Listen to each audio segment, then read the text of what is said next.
Bodoland, Bodoland, Bodoland, Bodoland, Bodoland, Bodoland.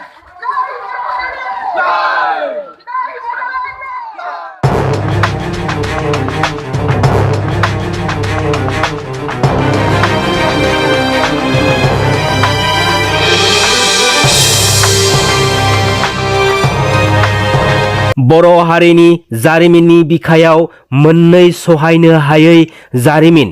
बे मोननै सहायनो हायै जारिमिननि बाथ्राफोरखौ नोंथांमोननि सेराव फोरमायनो थाखाय नैबे भिडिअखौ आं लानानै फैनाय जाबाय। गिबिसिन सेपारेट स्टेट मुभमेन्टनि बाथ्रा जों बुंनो थाङोब्ला गिबियाव 1967 मायथाइनिफ्राय 1968 मायथाइसिम बे मायथाइनि गेजेर समाव आसाम स्टेटनि प्लेन ट्राइबेल्स हारिनि सुबुंफोरा PTCA plain tribals council of आसामखौ डिमान्ड खालामजेनदोंमोन। बेनि उनाव जोंनि बर' हारिनि बड' मुभमेन्टआ 1987 मायथाइयाव एबसु अल बड' स्टुडेन्टस इउनियननि दैदेननायजों न' बड'लेण्ड न' rest we want Bodoland divide Assam 50-50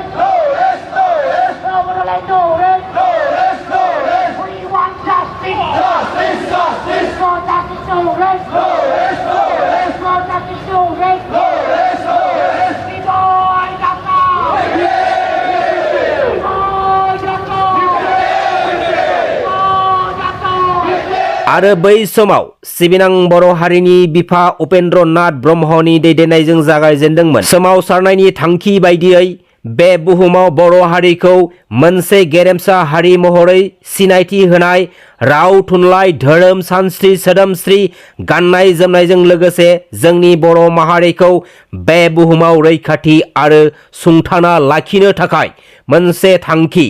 बे थांखियानो आलादा रायजो बड'लेण्ड सोरजिनाय। बे बड'लेण्ड मुभमेन्टनि समावनो जोंनि हारिखौ गुबुन हारिफ्रा गाज्रि नोजोर लानानै सानफा एफा गादबनो नाजानाय हाबाफारिया बांसिननिफ्राय बांसिन जालांनो हमो आरो बांसिनै गुबुन हारिफ्रा जोंनि बर' बिमा माहारिनि सायाव गाज्रि नोजोर खालामना बर' बिमा माहारिखौ जिनाहारि रेप खालामनायाबो बांसिननिफ्राय बांसिन जालांनो हमदोंमोन। जेराव 1988 मायथाइनि 25 आरो 27 जानुवारि हरनि समाव आसाम पुलिस आरो आसाम पुलिस टास्क फर्सआ क'क्राझार डिस्ट्रिक्टनि सिङाव थानाय फुमका गामिनि 13 जननिबो बारा बर' हिन्जावफोरखौ नायगार हरनै जिनाहारि रेप खालामो। 12 आरो 13 बोसोर बैसोनि हिन्जावसा गथ'फोरखौबो हरनै नायगार रेप जिनाहारि खालामो आसाम पुलिस आरो Assam police task फर्सआ।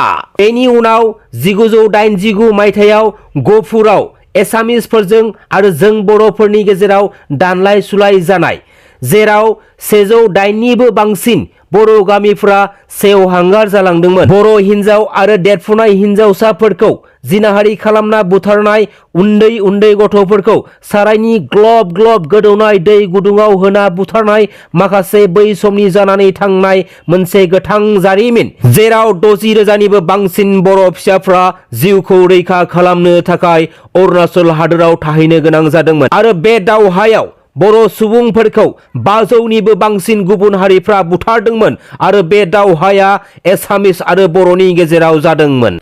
In Assam totally 47 tribal belts and blocks, 17 tribal belts and 30 tribal blocks. दिनै जोंनि ट्राइबेल बेल्ट्स एन्ड ब्लक्सनि हाखौ 4 लाख बिगानिबो बांसिन गुबुन हारि नन ट्राइबेल हारिनि सुबुंफोरा दखल खालामनानै लाबोगासिनो दङ। दिनै जोंनि बे ट्राइबेल बेल्ट्स एन्ड ब्लक्सनि हाया 1947 मायथाइयावनो इमप्लिमेन्टेसन जाखादोंमोन।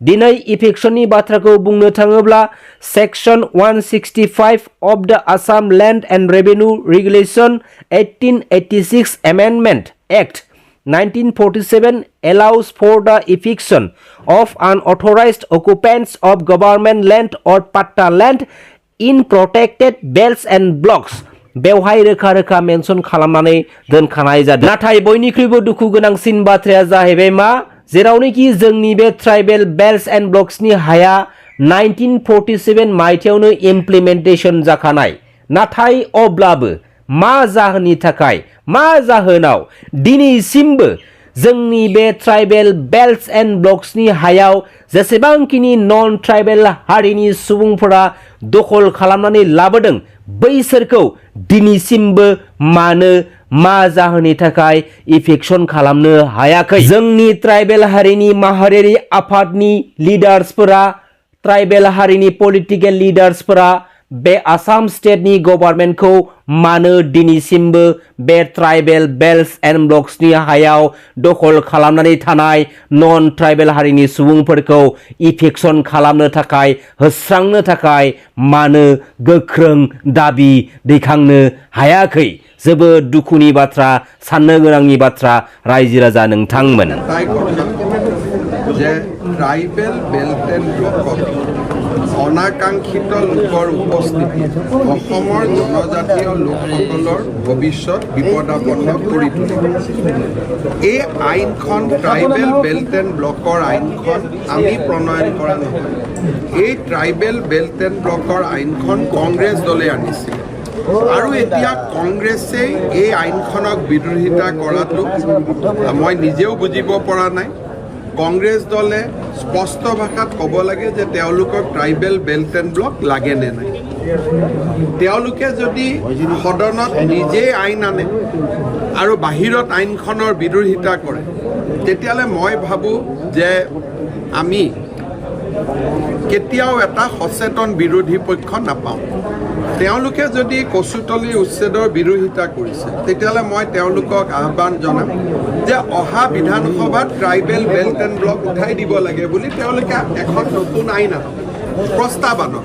কিন্তু যেতিয়ালৈকে ট্ৰাইবেল বেল্ট এণ্ড ব্লকৰ আইন থাকিব তেতিয়ালৈকে কংগ্ৰেছে ইয়াক বিৰোধিতা কৰিব নোৱাৰে আৰু বিৰোধিতা কৰিলেও सिबिनां रायजो राजा आइ आफा बिदा फंबाय बिब' बिनानावमोन जों दिनै जोंनि हारिखौ रैखाथि होनो थाखाय सोरबा लिडारनि लामा नायबाय थायोब्ला जानाय नङा आरो फैबाय थानाय समाव हारिनि रैखाथिनि बाथ्राफोरखौ गोसोखांना गोनांथि बायदि जायोब्ला समा जोंखौ थिनथारोब्ला जों रायजो राजाफ्रानो खौसे जाना दावहा नांगोन।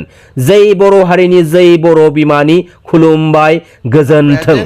Illegal immigrants in Sonapur tribal belt and block pose a great threat to the tribal identity, tribal culture, tribal landscape. So it is more to deal or more to do with the tribal people of Assam, and we are taking strong action to protect the land rights and privileges of the tribal